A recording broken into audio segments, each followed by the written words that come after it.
In the dusty expanse of a Montana ranch, where the sky stretched endlessly like a canvas of forgotten dreams, Emily Harper stumbled through the howling wind, her thin coat whipping around her like a flag of surrender. She was a city girl from Chicago, fleeing a life that had crumbled under the weight of betrayal, a cheating husband, a lost job, and a diagnosis that whispered of limited time. At 32, with cancer gnawing at her bones, she'd packed her old sedan with what little she owned and driven west, seeking solace in the wild unknown. But now, as thunder cracked like gunfire overhead and rain began to pelt the earth in furious sheets, she realized her escape might end in disaster.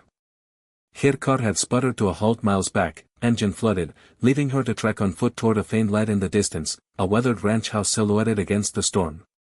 "Get inside, before it's too late," the rancher ordered, his voice cutting through the gale like a lifeline. He stood on the porch, a broad-shouldered man in his late 50s, rain dripping from the brim of his Stetson. His name was Jack Harlan, a lifelong guardian of these lands, widowed for a decade and hardened by years of isolation. Emily stared at him, trembling, not just from the cold that seeped into her marrow, but from the raw vulnerability of being a stranger at mercy's door. Her legs buckled slightly, the pain in her side flaring like a warning, but she hesitated. Trust didn't come easy anymore, the world had taught her that kindness often had ulterior motives. Yet, as lightning illuminated his face, lined with the stories of lost loves and hard-fought battles, she saw something genuine in his eyes, a flicker of concern that pierced her defenses. Jack didn't wait for her response. He bounded down the steps, his boots splashing through puddles, and wrapped a strong arm around her waist, guiding her toward the warmth of the house. "Name's Jack," he grunted over the wind. "You look like you've been through hell. Come on, storm's about to break loose."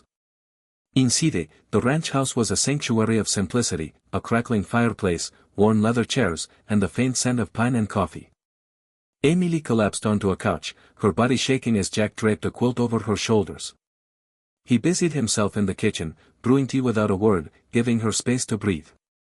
She watched him, this rugged man who moved with the quiet efficiency of someone accustomed to solitude. "Why help me," she finally whispered, her voice barely audible over the rain hammering the roof. He handed her a steaming mug, his calloused hands steady.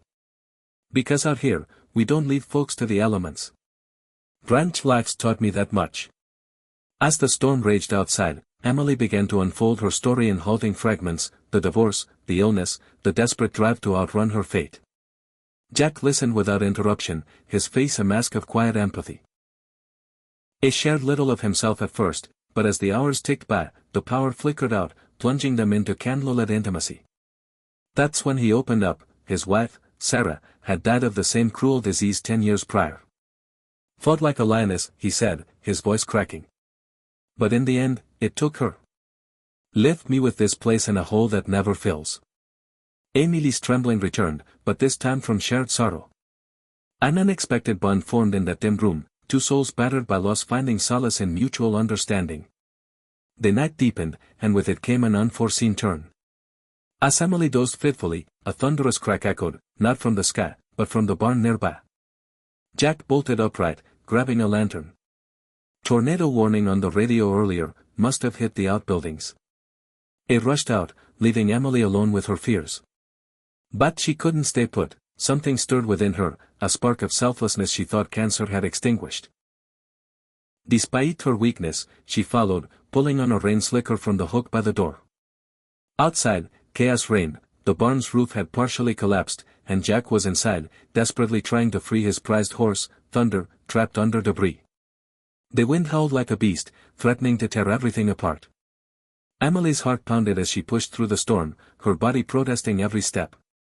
"Jack," she screamed, spotting him straining against a fallen beam. He glanced up, shock catching his features. "Get back inside. It's too dangerous." But she ignored him, her trembling hands joining his on the wood. Together, they heaved, muscles burning, until Thunder bolted free, neighing in gratitude.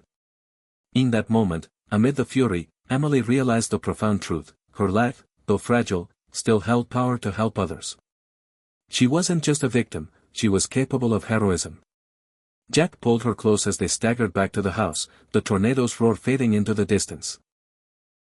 Dawn broke with a hesitant sun, painting the ranch in golden hues. The storm had passed, leaving behind a world washed clean. Jack and Emily sat on the porch, surveying the damage, fences down, but the heart of the place intact. "You didn't have to do that," Jack said softly, his eyes meeting hers. "Risk yourself for me and that old horse." Emily smiled through her exhaustion, a warmth spreading in her chest. "I did. Because kindness isn't about what's convenient, it's about seeing someone's pain and stepping in anyway. You showed me that last night." In that emotional climax, Jack's act of sheltering her had ignited her own generosity, transforming her from a broken wanderer into a beacon of humanity's resilience. As Emily prepared to leave, her car towed and repaired by a neighbor Jack had called, she felt a shift. The cancer still loomed, but it no longer defined her. Jack pressed a small wooden carving into her hand, a horse, whittled by his own hands. "Sarah taught me to give without expecting back. Take this as a reminder, you're stronger than you know." Driving away, Emily glanced back at the rancher waving from his porch, a symbol of quiet selflessness. She carried his story with her, vowing to pay it forward, volunteering at hospices, sharing her journey online to inspire others facing darkness. Years later, Emily's health stabilized through treatment and sheer will, and she returned to the ranch, now a haven for those seeking refuge from life's storms. Jack, older but no less steadfast, welcomed her as a partner in purpose. Together, they built a community program, offering shelter and stories to the weary. In the vast Montana skies, their tale whispered a heartwarming truth: in the face of adversity, an act of compassion can ripple outward, mending not just one soul, but many. It's the power of humanity, kind, selfish, imbricable. That turns too late into just in time, leaving us all inspired to open our doors, our hearts, and embrace the light after the storm.